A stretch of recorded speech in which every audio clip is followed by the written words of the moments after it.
masjid sudah pasti bukan. Jadi terakhir hasil Fakul Timo ya. Oke. Jadi disambung sampai selesai. Tapi 4 calon wali kota kemarin debat kandidat itu tidak ada visinya bagaimana terhadap blok rokan, industri besar. Bicaranya hanya itu sedikit. Kita lihat masih biasa-biasa saja. Ceritanya masih biasa. Realnya apalagi ceritanya masih biasa. Realisasi kerjaan lebih biasa lagi, luar biasa. Ada yang luar biasa. Kalau tidak kita tutup ya, itu luar biasa tuh. Itu kan bahasa gitu kan luar biasa. Karena memberikan kontribusi bagaimana tutup terus kami bawa aja ke siap, bawa aja ke rokan pipa tuh. Kalian pengapalannya di rokan aja, bawa aja siap aja terus orang rumah. Itu kan luar biasa gitu. Sampai begitu pikiran kita nanti. Jadi Bang Timo yang kami hormati, bapak-bapak semuanya yang hadir pada hari ini, kita nilai bahwa sudah saatnya lah ini.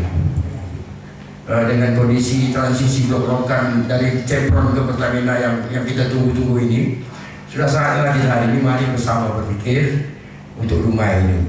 Dan hari ini kesempatan itu terbuka, cuma tak pernah dikaji. Jadi staf ahli yang ada di situ dibayar pemerintah, dikaji tak tahu apa staf ahli itu. Kenapa rumah tidak dapat PI misalnya? Oh tidak ahli itu untuk BMD, kita tak punya BMD. Tak punya buat. Kalau tak ada BMD, sudah ada BMD pelabuhan, BMD ini segala macam, BMD buat BMD migasnya, penghilirannya, sehingga bisa mengangkat itu seperti apa? Yang dikasih tempat mangkuk tak ada, mangkuk BMD tak ada mangkuk ya. Mau dikasih tampung tangan tumpah aja. Dan bahasa yang paling sedih lagi apa? Kalau memang pemerintah ini, ya udahlah kita ada dapat. Ini bukan bahasa mereka, seharusnya gini, macam di Jawa-Jawa. Ini bahasa rakyat saya yang minta, bukan saya. Ini kalau tidak ini masyarakat saya nih. Begitu, bawa lah masyarakat nih. Kalau tujuan itu memang untuk menghasilkan duit ke rumah. Kalau udah mentok, ya udahlah mentok lah. Apa tidak ya, benar macam mana lah, kita tak perlu, kita bukan pengolah. Tapi pipa aja lewat sini masalahnya ini. Pabriknya di sini semuanya. Ini yang menjadi pemikiran kita, kok cepat lemah gitu. Di Papua itu, misalkan pipa, ada sama gitu kan. Mengisap pabrik hilang tuh kimia-kimianya 15 tahun lagi anak-anak rumah akan bicara sendiri gila-gila. Karena banyak mengisap udara jelas. Salah satu efeknya itu. Kalau di Duri, di Minas, di Bangko segala macam itu jauh dari rumah orang. Pertamina itu sepadan rumah itu ya mukti, belakang Tanjung Panas. Rumah aku 2 segi setengah itu masuk nampak tuh. Kalau mati lampu tak payah pakai lampu terang, betul kan? Ya, ceritanya. Dan ini jadi persoalan. Efek-efek itu semakin hari semakin terkikis kita untuk daerah kita ini kan. Kalau ditanya dalam kita kurang soal migas kan banyak aturannya Bang Timo ya. Banyak aturan yang harus dipahami, banyak hal-hal yang kita sengaja dikaburkan dengan hal itu sehingga garis penting, titik penting itu kita tak nampak lagi. Dan hari ini kita coba, ini Bang dari ide yang tidak terlalu membaca buku banyak Bang. Ide dari bawah, kenapa rumah ini ada pipa itu adalah bagian dari industri migas dan kita ini tidak ada dapat apa-apa kan gitu, sederhana kan, tak perlu banyak baca buku teori itu. Ada pabrik pengolahan minyak di sini, refinery di sini, tetapi kita dapat apa gitu. Inilah menjadi untuk kita satukan persepsi kita bersama dalam hari ini, kita diskusi di sini bersama-sama, tidak ada rasa saya dan kawan-kawan, saya pastikan tidak ada rasa kepentingan yang lain. Kepentingan untuk Dumai, bagaimana Dumai juga akan memperoleh nilai-nilai ekonomi yang dapat membangun Dumai itu sendiri, dan dampaknya itu kepada masyarakat itu sendiri nantinya. Semakin banyak industri yang ada di sini nanti berkembang, duitnya banyak, putaran ekonomi juga banyak dan akan berdampak terhadap kesejahteraan masyarakat. Itu salah satu kajian ekonominya itu. Jadi menurut kita hari ini, kepada bapak-bapak yang hadir hari ini, memang ini spontanitas, tidak ada sponsor, tidak ada apa, ini rasa sama. Kalau hotel ini tak mahal Pak, dan ini dengan data-data yang kita miliki bisa memberikan hasil terhadap masyarakat Dumai sendiri. Mungkin ini prolog dari kami yang kami sampaikan. Nanti kalau ada perkembangan lain lagi, kita diskusi ini. Nanti kita minta beberapa pendapat, kita bebas saja, tidak ada apa namanya, tapi kita pada mengacu pada bagaimana fokus persoalan. Kami minta pada Bang Timur. Terima kasih. Assalamualaikum warahmatullahi wabarakatuh. Dumai inilah yang paling santai gitu. Dumai paling santai. Jadi saya dengan Adinda Agus sudah ketemu PLH Wali Kota, tapi PLH waktu kami ketemu itu ini perlu semangat dan kekuatan bersama. Tidak peduli dia dari suku apa, tapi yang jelas dia merasa orang Dumai. Kalau orang Dumai memperjuangkan ini, insya Allah akan berhasil. Orang Dumai itu yang mana? Bukan berarti harus pakai baju ini terus orang Dumai, bukan. Ini tempatan. Dia ditanya, Buyung, kamu orang mana? Kami orang Dumai. Asli Bayak Timur, itu orang Dumai. Cok, kamu orang mana? Saya orang Dumai. Asli Langga Perangkat, orang Dumai itu. Saya kebetulan salah satu yang duduk nanti di komisaris itu anak Dumai. Asli anak Dumai. Tak usah saya sebutkan nama itu. Ya, tinggal di Datu Asmana ini. Orang dekat dengan Jokowi. Karena saya sebulan yang lalu diminta biodata saya tak tahu kenapa diminta, karena ada kaitan dengan saat kampanye kemarin saya ketua panitia kampanye Jokowi. Saya ingin minta, benar, Anda dah ada, yang ini aja lah. Kan, tak usah berhayal dulu, oh ini dapat nanti 10 triliun dibagi sekian, bukan itu, bukan. Itu yang dikatakan tadi oleh Adinda Agus. Di seluruh Indonesia, bahkan seluruh dunia, satu-satunya kota yang tak punya stadion, tak punya gor, Dumai. Mungkin sampai ke akhirat, dunia dan akhirat. Kita pernah. Jadi yang bukan penghasil atau pengolah tapi di ini saya mencoba membuka cara pandang saya atau cara saya memahami persoalan ini. Memang ini dalam ketika blok-blokan dibicarakan secara nasional, memang sudah masuk opini ini ke saya. Tapi memang betul baru ketika ada wacana ini dari Bang Budi, saya betul-betul respon. Karena memang persoalan, menurut saya persoalan DBH, ujung-ujungnya ini adalah persoalan DBH menurut saya. Dana bagi hasil. Hari ini yang kita diskusikan adalah yang terpenting adalah penentuan sikap tegas ya masyarakat. Kalau bicara tim, ya itu tergantung kebutuhan. Yang terpenting itu adalah kita hari ini harus bisa mendesak pemerintah. Itu betul sampaikan Bang Budi tadi, bahwa Dewan adalah pemerintah kita hari ini eksekutif. Kita kehilangan pemimpin, tak ada pemimpin yang bisa kita handalkan di situ. Bahasa kita terbatas dengan keterbatasan apa dia. Kita harapkan dengan PJ yang katanya ada Bang Jodli, ya itu tak mungkin, itu hanya untuk administrasi. Ya berharaplah pada pemimpin yang terpilih. Semoga dia punya mindset dan pikiran berjuang.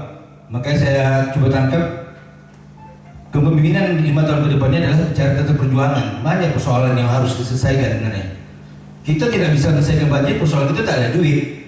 Karena memang duit kita tidak pernah kita jemput, tak pernah kita perjuangkan. Saya teringat ketika Bupati Bekalis mencalonkan merumuskan sikap yang jelas, karena persoalannya memang ketika bicara industri hak terhadap migas ini, itu adalah kita harus dapat bagian dari 10% itu. Artinya bagaimana kota pengolah juga dipandang. Malah dari berita yang saya baca tentang hasil rumusan dari 10 kabupaten kota yang pertemuan wali kota Pak Julas dulu, itu udah nggak ada rumusan. Dari SKK Migas menyimpulkan bahwa memang kota pengolah berhak sebenarnya dapat. Dengan dasar memang salah satunya bahwa kota pengolah itu potensi bahaya itu lebih besar dibandingkan dengan apa? Kira-kira saran apa langkah-langkah yang akan kita limpahkan di sini dan kita jadikan satu visi dan misi untuk tekad bersama. kita tahu memang banyak pemuda-pemuda di sini dan tokoh-tokoh masyarakat di sini yang berjuang untuk Dumai, tapi akhirnya tidak mencapai target, tidak tercapai target. Menurut hemat pemikiran saya, mungkin karena kita kurangnya analisa. Jadi saya mungkin menyampaikan sebuah pemikiran, mungkin perlu ada langkah. Kalau diterima atau tidak itu nanti kita kaji dulu. Maksudnya bukan melemahkan, kita kaji dulu dari aspek-aspek hukum, baik itu terdiri legalitas standing, apakah merupakan Kepmen, Impres, dan aturan-aturan yang menata tentang masalah daerah penghasil dan pengelola. Itu dulu. Setiap Kepmen yang dibuat itu, Impres ataupun apa saja peraturan dibuat, kita cari celah kelemahan dulu situ. Ada kelemahan. Dan apabila memang tidak ada kelemahan, mungkin ada cara lain, yaitu dari hak-hak masyarakat, hak-hak konstitusi yang langkah ke depan, kita tidak tersandung dengan hukum. Dan kita bisa mengedepankan hak konstitusional kita. Jadi saya rasa mungkin dua faktor yang utama ini itu menjadi sebuah payung hukum, kemudian dasar kita untuk melangkah ke depan. Baru bisa kita berjalan karena kita sudah paham. Cuma apabila kita seperti kita tahu sendiri, untuk saat ini tidak pakai masker aja kena denda. Memang bersyukur ya. Tadi kau itu baliklah pipa siap, baliklah pipa di rumah itu soalnya lewat rumah ini. Begitu kali itu yang 4 kelurahan yang lewat rumah ini.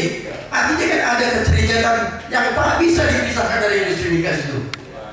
Kata Zalek tadi, kalau misalnya rumah ini buntut ini, tutup buntut ini, tak tekan tutup, tak terpegang, mati tu 4 hari je. Itu jika dalil ni kan itu situ. Kalau rumah ini buntut, buat keluar ekspor, tutup. Keluar dari angin mulut, tarik keluar mulut, kacau. Kacau kan? Itu bahasa tak elok kan. Tapi menurut saya, makanya kita menganggap penting pertemuan hari ini karena kita di luar out of power ni. Tidak kaku pada ini. Kalau tak lapangan, udahlah. Dapat DPH yang sama-sama dengan pembelaan dengan kelopatan tu dah. Alhamdulillah dah.